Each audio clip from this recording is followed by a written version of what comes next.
Study centre. नमस्कार दोस्तों, स्वागत है आपका यूनिक स्टडी सेंटर के ऑनलाइन क्लासेस में। तो दोस्तों आज जो हम देखेंगे आपका क्लास 7th का हम लोग मैथ देख रहे हैं, जिसमें हम आपका पढ़ रहे हैं अध्याय 8 व्यंजकों का गुणनफल एवं सरसंख्याएं। तो व्यंजकों का गुणनफल एवं सरसंख्याएं में आज देखेंगे आपका अभ्यास 8D। क्या देखेंगे? अभ्यास 8D। तो देखिए इसमें क्या लिखा है।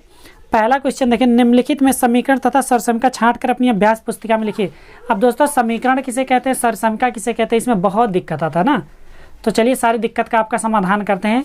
वीडियो आप पूरा लास्ट तक देखिएगा, पूरे क्वेश्चन का हम सलूशन यहाँ पे प्रोवाइड कराएंगे। देखिए सबसे पहले सरसंख्या किसे कहते हैं दोस्तों। सरसंख्या को इंग्लिश में आइडेंटिटीज बोलते हैं, समीकरण को इंग्लिश में इक्वेशन बोलते हैं। क्या बोलते हैं? इक्वेशन। तो यहाँ पे सरसंख्या लिखा गया और समीकरण लिखा गया। सरसंख्या मतलब क्या होता है? देखिए सरसंख्या किसे कहते हैं, आपके किताब में दिया गया है, ऐसे समानता सूचक बीजीय कथन जो चर यक्स के कुछ निश्चित मान या मानों के लिए संतुष्ट होते हैं समीकरण कहलाते हैं, और चर का वह निश्चित मान समीकरण का हल होता है। वह निश्चित मान समीकरण का हल होता है। कहने का मतलब जितना आप मान रखेंगे चर में, उसका अलग अलग मान होगा, जो निकलेगा वही उसका समीकरण का हल होगा। लेकिन अब देखते हैं सरसंख्या। सरसंख्या इसी का जस्ट एकदम अपोजिट है। ऐसा समानता सूचक बीजीय कथन जो चर के प्रत्येक मान के लिए सत्य होता है सरसंख्या कहलाता है। चर के प्रत्येक मान के लिए सत्य होता है, कहने का मतलब बायां पक्ष बराबर दायां पक्ष हो जाएगा, तो वो सरसंख्या रहेगा। तो इसमें सारे क्वेश्चन में हम लोग को यही छांटना है, कौन सी सरसंख्या है और कौन सा समीकरण है। देखिए लिखा है, निम्नलिखित में समीकरण तथा सरसंख्या छांटकर अपनी अभ्यास पुस्तिका में लिखिए। तब जिसका दोनों तरफ सेम आ जाएगा वो क्या रहेगा, हमारा उस सरसंख्या रहेगा। जिसका दोनों तरफ सेम नहीं आएगा वो क्या रहेगा, समीकरण रहेगा। तो देखते हैं सबसे पहला, देखिए यहाँ लिखा है x + 1 = 4, ठीक है ना। ये हमारा क्या हो सकता है, समीकरण हो सकता है। कैसे हो सकता है? अगर यहाँ x = 1 लिख लें, x = 1 लिख लिए, तो यहाँ x के स्थान पे 1 + 1 = 4, तो 1 1 2 2 = 4। तो ये बराबर नहीं है। जब बराबर नहीं है दोस्तों, ये क्या हो गया, समीकरण हो गया। क्या हो गया? समीकरण। अगर दोनों तरफ बराबर होता तो क्या हो जाता, सरसंख्या। अब यहाँ देखिए, इसको देखेंगे, 2 का गुणा अंदर करेंगे अगर इस पे और इस पे, तो हो जाएगा 2x + 2 = 2 बराबर ये 2x + 2 = 2। अगर x के स्थान पे हम 1 रख दें, x के स्थान पे 1 रख दें, अगर दोनों तरफ बराबर आ जाएगा तो सरसंख्या हो जाएगा। तो रखते हैं, 1 रखेंगे, 2 × 1 + 2 बराबर, इधर भी 2 × 1 + 2, इधर जो है 2 = 2 + 2 बराबर 2 + 2, 4 = 4। देखिए दोनों तरफ बराबर आ गया कि नहीं। अगर दोनों तरफ बराबर आ गया तो क्या हो गया आपका दोस्तों, सरसंख्या हो गया। क्या हो गया? सर्वसंख्या। तो ये क्या है, सरसंख्या, क्योंकि दोनों तरफ क्या आ गया, बराबर आ गया। ये वाला देखते हैं, ये देखिए 3x = 2x + x, 3x = 2x में x जोड़ेंगे 3x हो जाएगा। दोनों तरफ बराबर आ गया ना। अब देखिए ये हमारा क्या हो जाएगा, सरसंख्या हो जाएगा। क्योंकि अगर x = 1 रखेंगे, जरूरी नहीं 1 रखिए, आप कुछ भी रख सकते हैं। तो यहाँ हो जाएगा 3 × 3, इधर भी 3 × 3, तो 3 = 3। तो इसका मतलब क्या हो गया, सर्वसंख्या हो गया। ये क्या हो गया, सर्वसंख्या हो गया। अब ये वाला देखते हैं, 2x - 1 = x। तो ये अगर 1 रखेंगे, x = 1 रखेंगे, तो देखिए दोस्तों कितना हो जाएगा, 2 × 2 - 1 बराबर, यहाँ पर 1 हो जाएगा। अब 2 में से 1 गया, 1 = 1, ये हुआ ना 1 = 1। लेकिन एक चीज़ ध्यान देंगे, 1 रखने पा रहा है ना, तो कभी कभी अब क्या करते हैं, 2 रख देते हैं। यहाँ पे 2 रख देते हैं, 2 × 2 - 1, मतलब x बराबर जब 2 रखेंगे, ठीक है ना, तो बराबर 2, 2 दूना 4 - 1 बराबर 2। यहाँ कितना हो जाएगा, 3 = 2, मतलब ये बराबर नहीं है। और जब बराबर नहीं तो क्या हो जाएगा, समीकरण हो जाएगा। क्या हो जाएगा, समीकरण। समीकरण हो जाएगा, ठीक है ना दोस्तों। तो इसमें जो समीकरण निकला, पहला वाला और चौथा वाला, ये दोनों क्या निकल गए, हमारे समीकरण निकल गए। बाकी तीसरा और दूसरा ये हमारी क्या हो गई, सरसंख्या हो गई। तो ये 4 कुछ पहले का जो अभ्यास 8D का पहला वाला था ये हो गया। आगे बढ़ते हैं, देखते हैं कि दोस्तों क्वेश्चन नंबर 2 क्या कह रहा है। दिखाइए कि, क्वेश्चन ऊपर आ रहा है, दिखाइए कि 3x फिर ब्रैकेट में x + 1 बराबर 3x² + 3x एक सरसंख्या है। इसको दिखाना है कि एक सरसंख्या है कि नहीं। कुछ नहीं करना, अंदर गुणा करते हैं, हो जाएगा 3x² + 3x बराबर हो जाएगा 3x² + 3x।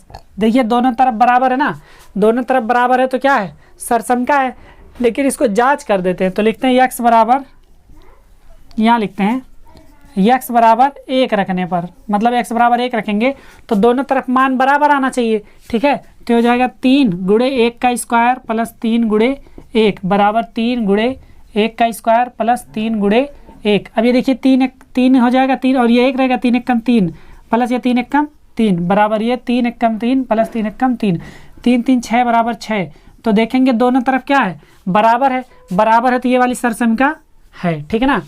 अगला देखिए, दिखाइए कि एक सरसम का नहीं है, ये दिखाना है एक सरसम का नहीं है। तो क्या करते हैं, यहाँ पे x बराबर 1 रखते हैं। कितना रखते हैं, x बराबर 1। सरसम का ना है इसके दिखाने के लिए, सरसम का होने के लिए दोनों तरफ बराबर होना चाहिए। x का कोई भी मान रखिए, दोनों तरफ सरसम में बराबर आएगा, लेकिन अगर समीकरण है तो दोनों तरफ बराबर नहीं आएगा। ठीक है, तो चलिए क्या करते हैं, x का मान रखेंगे 1 का स्क्वायर माइनस 1 बराबर 8।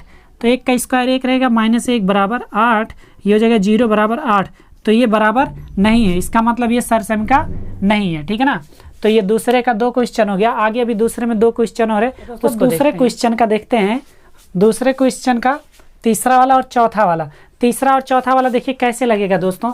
कह रहा है सरसम का है, सरसम का होने के लिए क्या होना चाहिए, x का कोई भी मान रखे, ये जो चर है इसका कोई भी मान रखे, दोनों तरफ बराबर होना चाहिए। तो क्या हो जाएगा, सरसम का।